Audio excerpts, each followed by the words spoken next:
वित्तीय स्थिति डगमगाई, वित्तीय स्थिति बदतर से बदतर होती गई। जब से कांग्रेस की सरकार बनी है और आदरणीय मुख्यमंत्री जी ने काफ़ी सुधारात्मक कदम उठाए हैं, तो हिमाचल की भविष्य की जो पीढ़ियां हैं, हम उनको ऐसी विरासत छोड़ना चाहते हैं। सर, उस दिशा में कदम तो बढ़ाया जा रहा है, लेकिन जिस तरीके से विपक्ष आप पर खूब हल्ला बोल रहा है,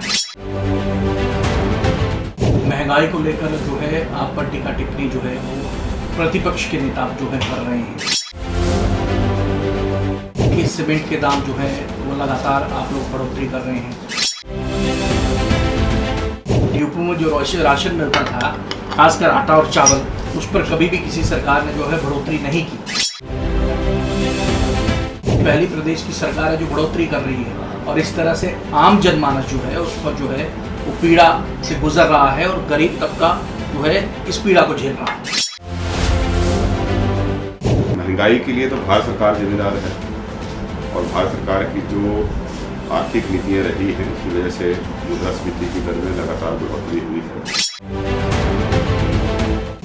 कई ऐसी योजनाएं हैं जो उन परिवारों के लिए हैं या हम लाना चाहते हैं जिन परिवारों से कोई सरकारी नौकरी नहीं है, लेकिन सरकार ने उनके बारे में भी सोच विचार करना है कि कैसे उनको राहत दी जाए। आप समझते हैं कि यही बातें जो है कर्मचारियों के दिल पे लगती हैं और फिर से वो हल्ला हो जाता है और बहुत बड़ा आंदोलन के रूप में ये निकल कर सामने आता है।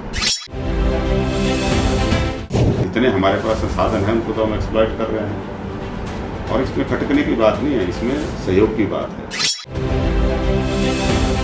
मुख्यमंत्री जी को कुछ कर्मचारियों ने, अधिकारियों ने ऑफर किया कि हम जब तक वित्तीय स्थिति ठीक नहीं होगी हम वेतन ही नहीं लेंगे। हमें ये भी देखना है कि न्याय संगत क्या है, हमें न्याय संगत फैसले करने हैं, और जो वर्ग अपनी आवाज़ नहीं उठा सकते हैं, आज जो सहारा पेंशनर हैं, कर्मचारियों को हमने, हमारी सरकार जब से बनी, बिना एजुकेशन के, कांग्रेस सरकार में तो कोई एजुकेशन नहीं हुआ, बिना एजुकेशन के हमने ओल्ड पेंशन स्कीम लागू की, बिना एजुकेशन के हमने 2 बार जो है महंगाई बता दिया, कुल 7% बता दिया। ये कुछ कर्मचारी जो हैं किसी राजनीतिक षड्यंत्र के तहत सरकार के खिलाफ जो है वो हल्ला करते हैं, ताकि उनकी अपनी राजनीतिक दुकान चलती रहे और अपने आकाओं को खुश करते रहे। इस सब मसले के ऊपर राजेश धर्मानी जी का क्या कहना है? क्योंकि हम यूँ कह सकते कि 97% जो है वो हिंदू जो है वो यहाँ पर प्रदेश में रहते हैं। हिंदू धर्म की बहुत बड़ी विशालता है। वैसे तो कोई भी धर्म जो है वो हमें आपस में लड़ाना नहीं सिखाता। जो धर्म के ठेकेदार बन जाते हैं वो आपस में लड़ाते हैं। धर्म के नाम पे आज तक लाखों लोग मारे गए। नमस्कार, आप देख रहे हैं हिमाचल 24/7, और इस वक्त हिमाचल प्रदेश के कैबिनेट मंत्री हमारे साथ राजेश धर्मानी जी खास तौर पर मौजूद रहेंगे। सर, बहुत बहुत स्वागत है। धन्यवाद सर, सबसे पहला सवाल यही सर, किस तरीके से सरकार चल रही है? क्योंकि सबसे अहम ये हो जाता है क्योंकि विपक्ष आप पर जो है वो खूब हल्ला बोल रहा है और कह रहा है कि आर्थिक वित्तीय संकट हिमाचल पर छाया है और सरकार जो है वो डगमगा रही है। देखिए, सरकार सुधारात्मक कदम उठा रही है। जो वित्तीय स्थिति डगमगाई, वित्तीय स्थिति बदतर से बदतर होती गई, इसके लिए विपक्ष भी बहुत बड़ी जिम्मेवारी उसके ऊपर डलती है। और जब से कांग्रेस की सरकार बनी है और आदरणीय मुख्यमंत्री जी ने काफ़ी सुधारात्मक कदम जो है उठाए हैं, और इस दृष्टि से पूरा मंत्रिमंडल, हमारा विधायक दल पूरी तरह से उनके साथ है, क्योंकि हिमाचल की भविष्य की जो पीढ़ियां हैं, हम उनको ऐसी विरासत छोड़ना चाहते हैं जिनके ऊपर कर्जा ना हो और खुशहाल हिमाचल हो, आत्मनिर्भर हिमाचल हो। उस दिशा में कदम बढ़ाया जा रहा है। जी सर, उस दिशा में कदम तो बढ़ाया जा रहा है, लेकिन जिस तरीके से विपक्ष आप पर खूब हल्ला बोल रहा है, महंगाई को लेकर जो है आप पर टीका टिप्पणी जो है वो प्रतिपक्ष के नेता जो है कर रहे हैं। वो कह रहे हैं कि सीमेंट के दाम जो है वो लगातार आप लोग बढ़ोतरी कर रहे हैं, और ख़ासकर एक महत्वपूर्ण बात ये कही कि डिपोओं के दाम, डिपो में जो राशन मिलता था, खासकर आटा और चावल, उस पर कभी भी किसी सरकार ने जो है बढ़ोतरी नहीं की। लेकिन ये पहली प्रदेश की सरकार है जो बढ़ोतरी कर रही है, और इस तरह से आम जनमानस जो है उस पर जो है वो पीड़ा से गुजर रहा है, और गरीब तबका जो है इस पीड़ा को झेल रहा है। महंगाई के लिए तो भारत सरकार जिम्मेदार है, और भारत सरकार की जो आर्थिक नीतियाँ रही हैं उसकी वजह से मुद्रास्फीति की दर में लगातार बढ़ोतरी हुई है। प्रधानमंत्री जी ने जब 2014 के चुनाव थे तो उसमें कहा था कि अगर 100 दिन में महंगाई ख़त्म नहीं होगी तो मुझे चौक चौराहे पे जो है फांसी के फंदे पे चढ़ा देंगे। ये उनका बयान था, किसी विपक्षी नेता का बयान नहीं था। तो महंगाई तो तब से लगातार बढ़ रही है, इसमें कोई कमी नहीं आई है, और इसके लिए पूरी तरह से केंद्र सरकार जिम्मेदार है। और दूसरे जहाँ गेहूँ चावल की बात करते हैं, भारत सरकार की तरफ से जो रेट हमें मिलते हैं उसी रेट पे आगे जो है वो गेहूँ और चावल सप्लाई किया जाता है। सिर्फ उसमें जो ट्रांसपोर्टेशन का खर्चा है वो डलता है। ट्रांसपोर्टेशन का खर्चा जो एज एक्चुअल है वही उस पर जो है डाला जाता है। इससे अलावा कोई 1 रुपया भी उस पर 1 पैसा भी जो है वो एक्स्ट्रा चार्ज नहीं। सर क्या समझते हैं आप, 2 साल का अंतराल आपकी सरकार को हो गया है, और किस तरीके का अंतराल ये आपको लगा? क्योंकि काफ़ी उठापटक का दौर ये चला, कभी जस और तस की स्थिति में सरकार रही हो, हम साफ तौर पर कह सकते हैं। जिस तरीके से तोड़ मरोड़ की राजनीति हुई और जिस तरीके से टीका टिप्पणियाँ बहुत तेज हुई, 2 साल का ये कार्यकाल किस तरीके से आप लोग आंकते हैं? अभी तो 2 साल होने हैं जी, लगभग 2 साल। अभी 2 साल नहीं हुए। और दूसरा मैं कहना चाहूँगा कि भारतीय जनता पार्टी पूरी तरह से गलत अनैतिक हथकंडे अपना रही है। जैसे पूरे हिंदुस्तान में हर जगह अपनाया, वैसे ही हथकंडा इन्होंने कांग्रेस की चुनी हुई सरकार को गिराकर अपनी सरकार बनाने की असफल कोशिश की। पहली बार ऐसा हुआ कि हिमाचल प्रदेश की जनता के आशीर्वाद से और भगवान के आशीर्वाद से यहाँ पे ऑपरेशन लोटस पूरी तरह से फेल हो गया, और हम पहले भी 40 थे और दोबारा से हम 40 की संख्या पर जनता ने पहुँचा दिया। अब सरकार स्थिर है, और पीछे बहुत ही भयंकर आपदा आई, उसका भी उन्हें अच्छे से राहत जो है लोगों को पहुँचाई, और अभी भी हम उसी दिशा में प्रयासरत हैं। भारत सरकार से जो हमें तय मानकों के आधार पर PDNA के जो क्लेम्स मिलने थे वो अभी तक भी लंबित हैं, वो अभी नहीं मिले हैं, जो 9200 करोड़ करके। भारत सरकार की अपनी जो जिम्मेदारी है उसमें भी राजनीति हो रही है, जो इससे पहले कभी नहीं हुई। नहीं तो जो भी तय मानक थे उनके अनुसार जो क्लेम बनते थे उसी के अनुरूप काम होता है। सर आप काबीना मंत्री हैं और काफ़ी ज़्यादा करीबी मुख्यमंत्री साहब के आप रहे हैं, और राष्ट्रीय स्तर पर आपने जो है वो काम किया हुआ है। क्या लगता है, क्योंकि बड़े बड़े नेताओं का ये दावा है कि अब सरकार गिराने का उनके पास कोई औचित्य है नहीं, इस 40 की संख्या के साथ एक स्थिर पिलर की तरह आप लोग खड़े हैं, लेकिन अब ये कयास लगाए जा रहे हैं और विपक्ष ये कह रहा है कि आर्थिक वित्तीय संकट के कारण ये सरकार गिर जाएगी। कितनी सच्चाई इन बातों में आपको लगती है?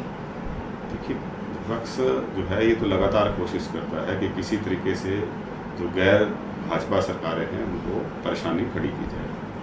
इसीलिए हमारे जो 23,000 करोड़ के लगभग क्लेम्स या पैसा भारत सरकार के पास पड़ा है वो हमें नहीं दिया जा रहा है। उनकी भरपूर कोशिश यही है, लेकिन अभी जो हम जिस तरह से फिस्कल डिसिप्लिन लाकर जो है अपने वित्तीय स्थिति को इम्प्रूव करने की लिए प्रयासरत हैं, मुझे उम्मीद है कि भविष्य में हम इसको पटरी पे लाएंगे और व्यवस्था पूरी तरह से ठीक चलेगी। सर आपको लगता है जिस तरीके से विपक्ष आप पर हल्ला बोल रहा है, चीफ पार्लियामेंट सेक्रेटरी जो आप लोगों ने नियुक्त किए, उसके बाद ये कैबिनेट रैंक की जो बौछार सी ऐसे कर दी, ये विपक्ष का कहना है कि एक के बाद एक कैबिनेट रैंक इस तरीके से दिया जा रहा है जिससे रेबड़ियाँ बढ़ रही हैं, और इस कैबिनेट रैंक का असर जो है वो प्रदेश की जनता पर साफ तौर पर पड़ रहा है। मित्रों की सरकार होने का आरोप लगता है, कैबिनेट रैंक धड़ाधड़ आप लोग बांट रहे हैं, ये आरोप आप लोगों पर लगता है। दूसरी तरफ वित्तीय स्थिति प्रदेश की सरकार है, सरकार की खराब है, ये वो कह रहे हैं। प्रदेश की सरकार के जो मुखिया हैं या जो उनके मंत्री साहिबान हैं उनकी स्थिति खराब नहीं, ये प्रदेश की जनता की स्थिति खराब है। क्या कुछ कहेंगे, कितना फर्क पड़ता है ये जो कैबिनेट रैंक जो है दिए गए हैं, इनसे कितना फ़र्क पड़ेगा? चीफ पार्लियामेंट सेक्रेटरी जो बनाए गए हैं, कितना फ़र्क इन चीज़ों से पड़ता है? भारतीय जनता पार्टी के समय में जितनी ऐसी नियुक्तियां हुई थी, हमारी सरकार के समय में तो 1/4 है उससे। लेकिन ये ज़रूरी है कि हमें जो अनप्रोडक्टिव एक्सपेंसेस हैं, जो अनावश्यक खर्चे हैं, उनको कम करना चाहिए और उसकी दिशा में कदम भी उठा रहे हैं। इसलिए जो है चेयरमैन वाइस चेयरमैन की नियुक्ति जो है कम की गई है भाजपा के मुकाबले। और दूसरा मैं कहना चाहूँगा कि भारतीय जनता पार्टी की जब सरकार थी,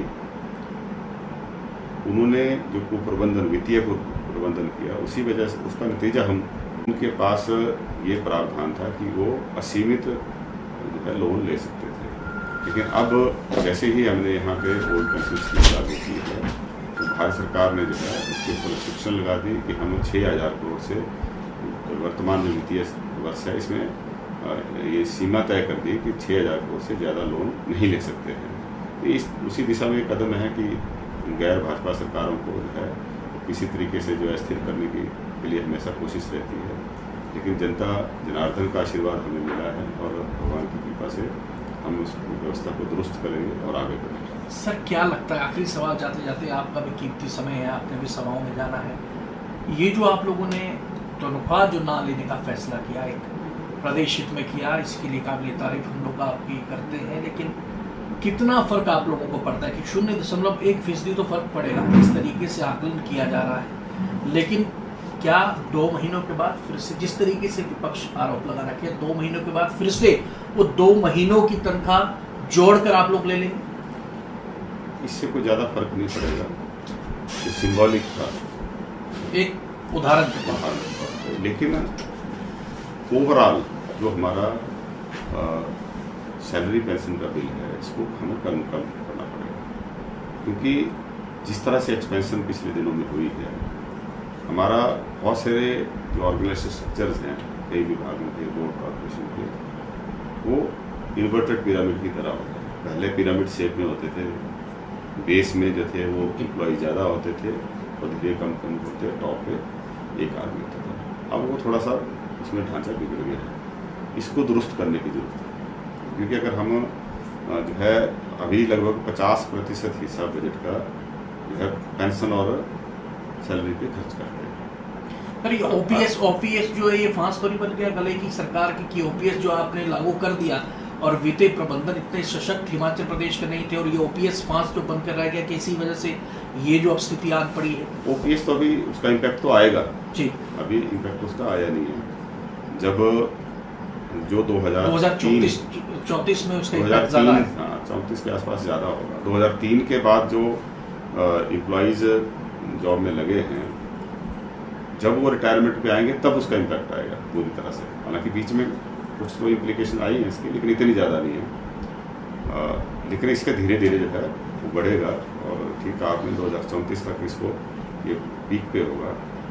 तभी हम ये कह रहे हैं कि हमें कहीं ना कहीं जो हमारा ओवर साइज है, गवर्नमेंट का सेटअप जो बहुत बढ़ गया है, इसको डाउन साइज करने की ज़रूरत है।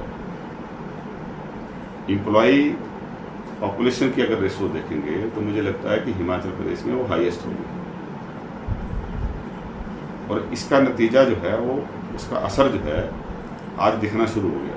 आज जो ये आउटसोर्सिंग पे एम्प्लॉयज़ रखे जा रहे हैं, इससे पहले कॉन्ट्रैक्ट पे रखने की कोशिश की या हज़ारों पर जो है खाली रहते हैं, उसका जो है वो रिजल्टेंट इफेक्ट है, ये उसी का असर रहता है। और बहुत सारे बेरोजगारों को रोज़गार नहीं दे पा रहे। कई ऐसी योजनाएं हैं जो उन परिवारों के लिए हैं या हम लाना चाहते हैं जिन परिवारों से कोई सरकारी नौकर नहीं है। तो सरकार ने तो उनका भी सोचना है। महंगाई की मार सबसे ज़्यादा उनको पड़ती है जिनको महंगाई भत्ता नहीं मिलता है जी, लेकिन सरकार ने उनके बारे में भी सोच विचार करना है कि कैसे उनको राहत दी जाए। तो ये बड़ा मुश्किल डगर होती है, लेकिन उसको जो है धीरे धीरे हम वित्तीय प्रबंधन को ठीक करके जो है आगे बढ़ रहे हैं और हिमाचल प्रदेश एक खुशहाल प्रदेश बने। हम अपने सोर्सेज को भी बढ़ाएं, संसाधन बढ़ाएंगे तभी सरकार के खाते में पैसा आएगा। और जहाँ पे अनावश्यक खर्चे हैं उनको भी हम कम करें, इसकी दिशा में भी कदम उठाने की जरूरत है। धर्मानी साहब, आप बहुत ज़्यादा अनुभवी नेता हम कह सकते हैं, और जिस तरीके की स्पष्टवादिता जो आप में है, जिस तरीके से स्पष्ट तरीके से आप लोग बोलते हैं, खासतौर पर आप, वो खामियाजा शायद आपको भुगतना पड़ता है। जिस तरीके से शांता कुमार जिस तरीके से निर्णय लेते थे, उस तरीके से वो कर्मचारियों की आंख में खटके थे, और जिस तरीके से आप साफ तौर पर धरातल स्थिति बताने की कोशिश करते हैं, लेकिन कहीं ना कहीं कर्मचारियों के दिल में वो चीज़ छुप जाती है। जिस तरीके से आपने कहा कि हर चीज़ को जो है वो हमें सोच समझ कर करना पड़ेगा ताकि वित्तीय स्थिति प्रदेश की ठीक हो। आप समझते हैं कि यही बातें जो हैं कर्मचारियों के दिल पे लगती हैं और फिर से वो हल्ला हो जाता है और बहुत बड़ा आंदोलन के रूप में ये निकल कर सामने आता है? हमारे पास विकल्प क्या है जी, अगर हम अपने जो सबसे ज़्यादा जहाँ खर्च होता है, अगर उसको हम ठीक नहीं करेंगे, उसको कम नहीं करेंगे, तो और क्या विकल्प है? जितने हमारे पास संसाधन हैं उनको तो हम एक्सप्लॉइट कर रहे हैं, और इसमें खटकने की बात नहीं है, इसमें सहयोग की बात है। हमें मालूम है जब ये पीछे मुख्यमंत्री जी ने आह्वान किया कि 6 महीने तक जो है हम डीए नहीं दे पाएंगे, तो मुख्यमंत्री जी को कुछ कर्मचारियों ने, अधिकारियों ने ऑफर किया कि हम जब तक वित्तीय स्थिति ठीक नहीं होगी हम वेतन ही नहीं लेंगे। ऐसे भी मुख्यमंत्री जी को 2-3 ऑफर आए हैं, लेकिन ये सही है कि कर्मचारियों, अधिकारियों ने भी अपने परिवार चलाने हैं, तो वेतन ना लेना कोई समाधान नहीं है। या जो पॉलिटिशियंस हैं, क्योंकि उनको ऊपर भी टारगेट किया जाता है, तो लेकिन उनका ओवरऑल कितना खर्चा होता है? मुश्किल से 25 करोड़ से ज़्यादा नहीं होगा। और जो बात मैं बोलता हूँ वो दबी जुबान सभी बोलते हैं, लेकिन हमें ये भी देखना है कि न्याय संगत क्या है। हमें न्याय संगत फैसले करने हैं, और जो वर्ग अपनी आवाज़ नहीं उठा सकते हैं, आज जो सहारा पेंशनर हैं वो अपनी हड़ताल नहीं कर सकते, विधवा औरतें अपने लिए हड़ताल नहीं कर सकती, अनाथ बच्चे कभी अपने लिए हड़ताल नहीं कर सकते। ऐसे बहुत सारे गरीब आदमी हैं जो हैंड टू माउथ हैं, वो कभी हड़ताल नहीं कर सकते। लेकिन सरकार का एक नैतिक फर्ज है कि हम उनके बारे में भी सोचें, उनके लिए कदम उठाएं और उनको राहत पहुंचाने का काम करें। सर, आप ये सोचते हैं कि कुछ कर्मचारी जो है वो कर्मचारियों की आड़ में राजनीति जो है वो सेध रहे हैं? निश्चित तौर पर कर्मचारियों को हमने, हमारी सरकार जब से बनी, बिना एजिटेशन के, कांग्रेस सरकार में तो कोई एजिटेशन नहीं हुआ, बिना एजिटेशन के हमने ओल्ड पेंशन स्कीम लागू की, बिना एजिटेशन के हमने 2 बार जो है महंगाई बता दिया, कुल 7% बता दिया। उसके लिए कोई जो है किसी तरह से किसी ने कोई हड़ताल नहीं की। ये कुछ कर्मचारी जो हैं किसी राजनीतिक षड्यंत्र के तहत सरकार के खिलाफ जो है वो हल्ला करते हैं, ताकि उनकी अपनी राजनीतिक दुकान चलती रहे और अपने आकाओं को खुश करते रहे। आखिरी सवाल सर, धर्मनिरपेक्षता जो है सवाल अपने आप में महत्वपूर्ण हो जाता है। धर्मनिरपेक्ष प्रदेश हमारा है, धर्मनिरपेक्ष जो है देश हमारा है, लेकिन थोड़ा सा ये शांत प्रदेश में अशांति देखने को मिली ये पिछले कुछ दिनों में। जिस तरीके से जो अवैध मस्जिद को लेकर विवाद हुआ और सोशल मीडिया पर भी खूब ज़्यादा चर्चे हुए, और उसमें से विपक्ष आप पर जो है वो छिटाकसी करता रहा, लेकिन एकाएक जब उसकी आप लोगों ने तफ्तीश की, जो पेपर सोशल मीडिया पर वायरल हुए, उसमें ये देखा गया कि पैसा दूसरी तरफ से भी सहयोग के तौर पर उनको दिया गया। इस सब मसले के ऊपर राजेश धर्मानी जी का क्या कहना है? क्योंकि हम यूँ कह सकते कि 97% जो है वो हिंदू जो है वो यहाँ पर प्रदेश में रहते हैं, और ख़ास तौर पर आप ही के कैबिनेट मिनिस्टर जो हैं, काबीना मंत्री अनिरुद्ध राणा ने एक सवाल बड़ा जायज़ किया। जब 190 लोगों की पंजीकरण है तो ये 1900 लोग कहाँ से आए? ये सबसे महत्वपूर्ण सवाल हो जाता है, और ख़ास तौर पर शांत प्रदेश की सुरक्षा को लेकर भी बड़ा महत्वपूर्ण है। क्या कुछ कहेंगे सर इस पर? देखिए, हमारा जो प्रदेश है, यहाँ के जो लोग हैं शांति प्रिय लोग हैं, और हम अपने भाईचारे को किसी भी कीमत पे खराब नहीं करना चाहते। कुछ लोग होते हैं, फ्रिंज एलिमेंट्स, वो सब जगह होते हैं, जो अपने निजी स्वार्थ के चलते, अपने निजी राजनीतिक आकांक्षाओं को पूरी करने के लिए वह इस तरह का बवाल खड़ा करते हैं, और उसका नुकसान जो है वो सबको भुगतना पड़ता है। अब जैसे कोलकाता में हुआ जी, 1-2 लोग थे जिन्होंने हीनस क्राइम किया, लेकिन उसका जो है असंख्य लोगों को उसका नुकसान भुगतना। डॉक्टर हड़ताल पे गए, कई ऐसे पेशेंट्स थे जिनका सर्जरी होनी सर थी, आज भी हड़ताल पे हो, उसका नुकसान तो उनको भुगतना पड़ रहा है जो उसके लिए जिम्मेवार नहीं है। ऐसा ही सब घटनाओं के पीछे होता है। कुछ लोग होते हैं जो ये सारा बवाल खड़ा करते हैं। हिंदू धर्म की बहुत बड़ी विशालता है। वैसे तो कोई भी धर्म जो है वो हमें आपस में लड़ाना नहीं सिखाता जी। जो धर्म के ठेकेदार बन जाते हैं वो आपस में लड़ाते हैं। धर्म के नाम पे आज तक लाखों लोग मारे गए, लेकिन जिनको हम भगवान मानते हैं, वैसे तो भगवान एक हैं, लेकिन अलग अलग धर्मों के अनुसार जो अलग अलग जिनको भगवान मानते हैं वो तो आपस में कभी लड़े नहीं। भगवान राम का, पैगंबर मोहम्मद जी का, ईसा मसीह जी का या भगवान कृष्ण जी का, इनका आपस में कोई युद्ध थोड़ी हुआ। गुरु नानक देव जी का कोई युद्ध थोड़ी हुआ इनके साथ। वो शांति के प्रतीक थे, भाईचारे के प्रतीक थे, आपसी सौहार्द और मानवता के लिए उन्होंने बड़े से बड़े त्याग, लेकिन उनके नाम से आदमी आदमी को मार रहा है। ये दुखदाई है। हमें धर्म की गहराई को समझना चाहिए और कट्टरपंथी कोई भी हो, किसी भी धर्म में हो या किसी भी और मुद्दे को लेकर कट्टरपंथी हो जाए, जो कट्टरपंथी हैं वो हमेशा समाज के लिए खतरा होते हैं, चाहे वो धर्म के नाम पे हों, जाति के नाम पे हों, क्षेत्र के नाम से हों, रंग के आधार पे हों। रंग भेद के नाम से भी दुनिया में बहुत बड़े कत्लेआम हुए। तो किसी भी बात को लेकर अगर हम कट्टरपंथी बन जाएं, वो हमेशा समाज के लिए अहित करने वाले होते हैं, समाज का नुकसान करने वाले। जी बहुत धन्यवाद सर आपका विशेष बातचीत करने के लिए।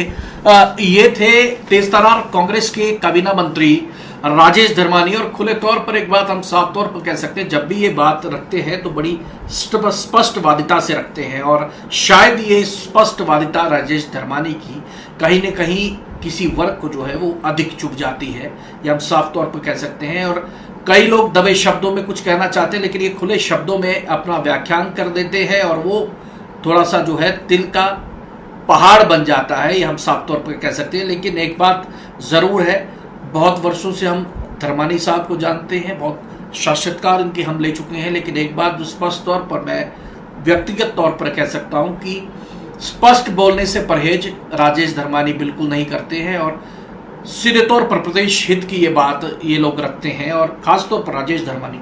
और खासतौर पर विशेष बात इन्होंने कही कि तिल का पहाड़ बना दिया जाता है, मुद्दा जो है वो मुद्दा नहीं रहता और उसके विपरीत चला जाता है। कुछ लोग कर्मचारियों की आड़ में राजनीति करते हैं, ये साफ तौर पर राजेश धर्मानी साहब ने कहा है। और एक व्यक्ति उस तरीके की चीज़ करता है और बाकी जो है वो पूरा महकमा जो है उसके लिए बदनाम हो जाता है। दूसरी तरफ विपक्ष को आड़े हाथों लिया है और कहा है कि प्रदेश के मुखिया सुखविंदर सिंह सुक्खू जो है साहब हैं, वो प्रदेश हित के बारे में सोच रहे हैं, और जिस तरीके से प्रतिबद्धता उन्होंने प्रदेश के हित के लिए दिखाई है वो अपने आप में काबिले तारीफ है। और एक एग्जाम्पल इन लोगों ने सेट करने की कोशिश की है, जिस तरीके से इनको 2 महीने की तनख्वाह ने ली, ज़्यादा फर्क नहीं पड़ेगा, लेकिन एक उदाहरण इन्होंने साफ तौर पर रख दिया है।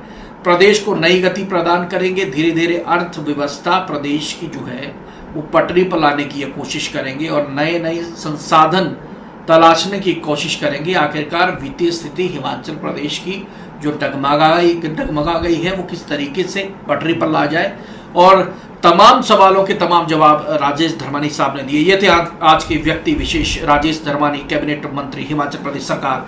अगली शख्सियत से मुलाकात आपकी जल्द करवाएंगे, तब तक देखते रहिए हिमाचल 24/7। नमस्कार।